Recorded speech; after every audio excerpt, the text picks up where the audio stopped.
Hello guys, in today's video I'm going to show you how to transfer Ethereum from Binance to Trust Wallet. This tutorial will be very quick and simple. Just make sure to subscribe to this channel and leave a like on this video if you will find this guide useful. Now on Binance you want to go ahead and withdraw Ethereum. So you're going to click on the button on your wallet section, withdraw, and withdraw crypto. After that you're going to search for Ethereum, so here it is, and send via crypto network.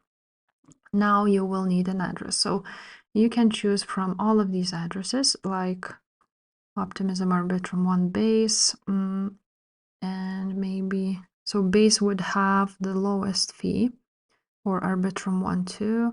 So you're going to choose the one which fits you the best. And now on Trust Wallet, you want to go ahead and click Manage Crypto, and right there, write down ETH.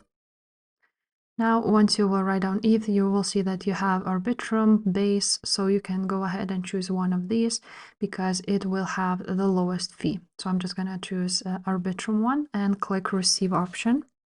Now from here, you will see your address, which you want to copy, and go back to Binance. So on Binance, go ahead and choose Arbitrum 1 network, and now we need to paste the address here. So here it is, paste it here. Now you will see the minimum amount and the network fee. So after you will enter the amount you want to transfer, you're going to click withdraw option and it will be sent to your Trust Wallet. If this video was helpful, make sure to subscribe and I will see you next time. Bye.